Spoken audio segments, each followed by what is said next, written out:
Bienvenue sur notre chaîne. Cela fait un peu plus d'un mois que nous avons voyagé au Pérou et aujourd'hui on quitte la ville de Puno pour rejoindre la Bolivie en longeant les rives du lac Titicaca, le lac le plus haut du monde. Direction maintenant La Paz, la capitale administrative de la Bolivie, perchée à plus de 3600 mètres d'altitude dans une immense cuvette entourée de montagnes. La ville est connue pour ses rues animées, son mélange de culture andine et ses incroyables panoramas sur la cordillère des Andes. Reste bien avec nous jusqu'au bout car on va te montrer ici les meilleurs spots à voir, te parler budget, transport et bien d'autres choses. Pour la présentation, on a une petite famille qui avons décidé de voyager durant 11 mois en sac à dos. Première chose à savoir, le transport entre le Pérou et la Bolivie. C'est avec la compagnie de bus Transela qu'on a voyagé. Le bus a quitté la gare de Puno ce matin et nous emmène directement à la frontière. Comme tu peux le voir, le bus est plutôt confortable. Durant le voyage, un agent nous a remis un formulaire à remplir, puis on s'est arrêté dans une petite station où tu pourras faire du change avec un taux plutôt intéressant. Une fois arrivé à la frontière, tout le monde descend du bus avec ses affaires. On se fait un petit tampon côté péruvien, puis côté bolivien. Ça tombe bien, les deux bureaux sont juste côte à côte. Il y a ensuite un contrôle de bagages, alors pense à enlever les petites choses interdites. Pour notre part, on avait des fruits qu'on a remis à l'agence du bus.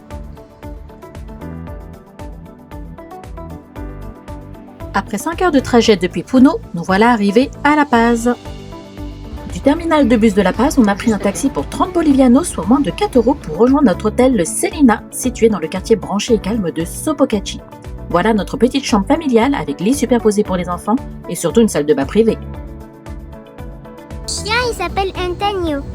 C'est le petit chien de l'hôtel. Tout ça nous a un peu creusé, il est déjà 15h30, alors on décide d'aller se poser dans un petit resto pour goûter quelques spécialités boliviennes. Ça c'est un piqué, un mets typique de la Bolivie avec des morceaux de viande et de la patate frite. Là c'est un silpancho, c'est un morceau de viande panée avec du riz, des petits légumes saucés, des œufs. Et voilà, aussi une soupe dont je ne me rappelle plus le nom, mais en tout cas vous l'aurez compris, les plats sont vraiment copieux et ne sont pas mal du tout. On s'offre ensuite une petite balade découverte à travers les ruelles de La Paz.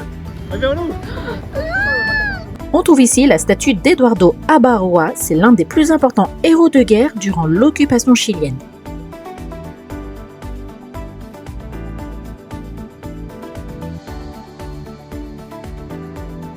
Aujourd'hui, on part à la découverte de La Paz et pour explorer cette ville tentaculaire, quoi de mieux que d'utiliser le téléphérique appelé Mi Teleférico. Ça va vite quand même, hein?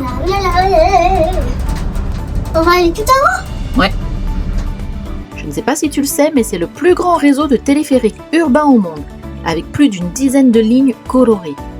Ici, ce n'est pas qu'une attraction touristique. Les habitants l'utilisent chaque jour pour aller travailler ou passer d'un quartier à l'autre. Il a permis de réduire considérablement les embouteillages et de désenclaver les quartiers situés au sommet. En plus, le prix est vraiment minime, environ 3 bobs par trajet, soit 36 centimes par personne. C'est super moderne, c'est vraiment sympa, hein. Moi j'adore. Hein. C'est dommage qu'il fasse brumeux parce qu'on voit les montagnes derrière là. C'est peut-être la fumée suite aux incendies de l'Amazonie, mais c'est juste dommage qu'il y ait eu cette catastrophe. Alors là on a pris notre correspondance, c'est la ligne argentée. Regarde, il y a un grand marché là. C'est chaud. Au ras de la falaise là, c'est impressionnant. Si ça tombe, c'est fini. Regardez comment c'est haut. Je peux même pas te Il y a vraiment des gens qui habitent là. Oh. Comment ils font? Mais juste, tu me dis, tu es fatigué, t'es chez. Il y a un éboulement de terrain là, c'est chaud là. Ils n'ont pas de barrière. Bah non, regarde, ils sont vraiment au bord de la falaise là. Il y a un grand marché, il y a un énorme marché là derrière. Mais en fait, toute la ville, c'est un marché quoi. Quand même. Waouh, là, j'avoue, je suis impressionnée par ces maisons là. Toutes mignonnes. Hein. Où ça? Là, devant, là, petit match de foot. On fait encore notre petite correspondance pour rattraper la ligne rouge.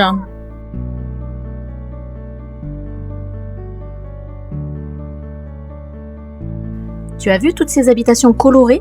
En fait, c'est le quartier de Xualuma, l'un des quartiers les plus pauvres de La Paz.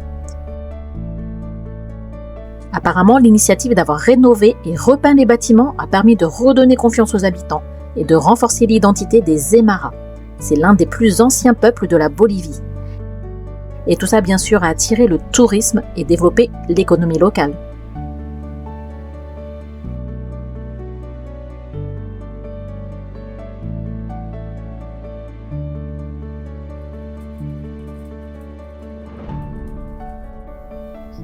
Là, c'est le cimetière de La Paz.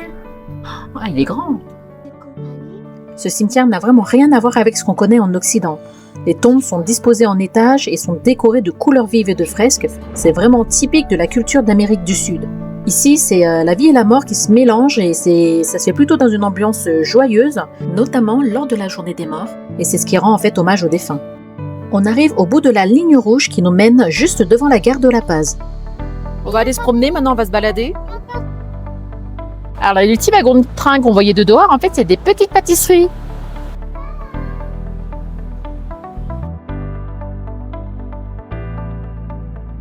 À partir de là, on va tout faire à pied. C'est l'occasion d'aller visiter le marché aux sorcières. On y trouve un peu de tout, des herbes médicinales, des amulettes, des potions et même des fœtus de lama séchés. Toutes ces choses sont offertes à la Pachamama. La Pachamama, c'est tout simplement la terre-mère, la mère nature. Et le peuple andin lui rend hommage avec des offrandes pour attirer la chance et la prospérité. Ça reflète quand même bien l'importance des rituels dans la culture bolivienne.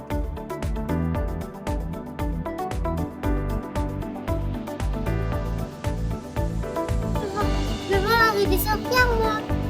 C'est là la rue des sorcières. Toute la rue est bordée de boutiques artisanales, de souvenirs, des objets en tout genre. C'est un quartier haut en couleurs, vraiment agréable à visiter. Ce quartier, souvent appelé la rue aux sorcières, est le plus touristique de La Paz et débouche sur la place San Francisco, un lieu de rendez-vous incontournable et toujours animé. On y trouve notamment la cathédrale la plus emblématique de la ville. On t'emmène ensuite sur la place Morillo, c'est le cœur historique et politique de La Paz. Ça, c'est le palais législatif. Petite église. Et là derrière. Vous savez c'est quoi ce bâtiment derrière les gamins? C'est celui où il y a le président. C'est pour ça que les manifestations souvent elles se font ici, sur cette place. C'est le repère du président.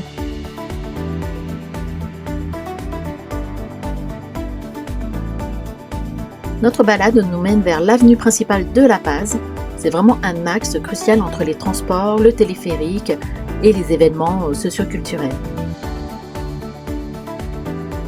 Ça fait plusieurs heures que l'on marche, alors on va s'accorder une petite pause et on va aller chez Dumbo. C'est un café avec 8 étages de parc de jeux, rien que ça. Mais c'est pour le plaisir de la petite. Et oui, parce qu'en tour du monde, il en faut pour tout le monde.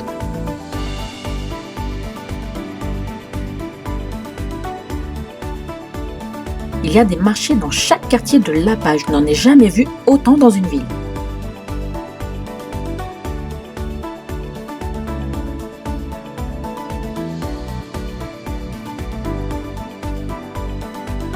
Aujourd'hui, on retourne au sommet des montagnes dans le quartier de El Alto afin de visiter le plus grand marché de La Paz. La ligne du téléphérique jaune est en panne et on a dû prendre un taxi pour nous emmener jusqu'au sommet. Et de là, on a rattrapé la ligne argentée, la ligne avec les fameuses falaises abruptes. Ce marché se tient le mardi et le jeudi uniquement. Il y a des étalages et des stands à même le sol.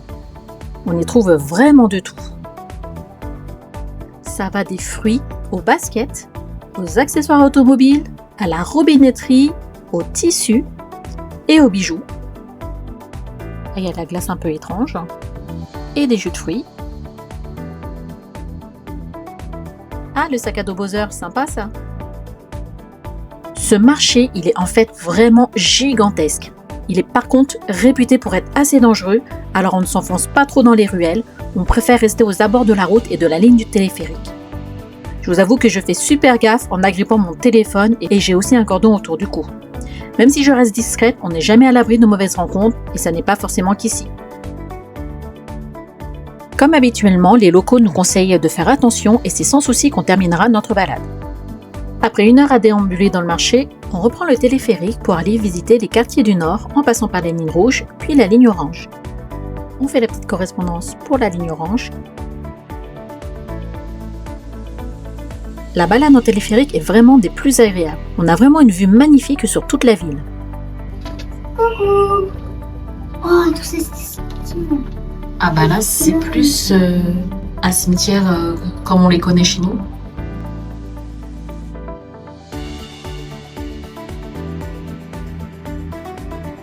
On prend cette fois-ci la ligne blanche pour redescendre vers le sud. Regarde, on est à hauteur des immeubles, hein. Faire du coup, là. Regarde. Wow. Pas les avis. Ils ont du vis-à-vis. Oh là. Il n'y a personne. Ils ont tous fermé leurs rideaux. En même temps, c'est normal, hein. Regardez la montagne avec de la neige éternelle. C'est magnifique. Le téléphérique, c'est vraiment le moyen de transport clé ici. Il est vraiment bien conçu, robuste et pas cher. C'est vraiment intéressant de pouvoir observer la ville en hauteur et simplement se laisser porter. Notre visite à La Paz s'achève ici et on part pour une nouvelle destination qu'on te fera découvrir prochainement. À bientôt pour de nouvelles vidéos.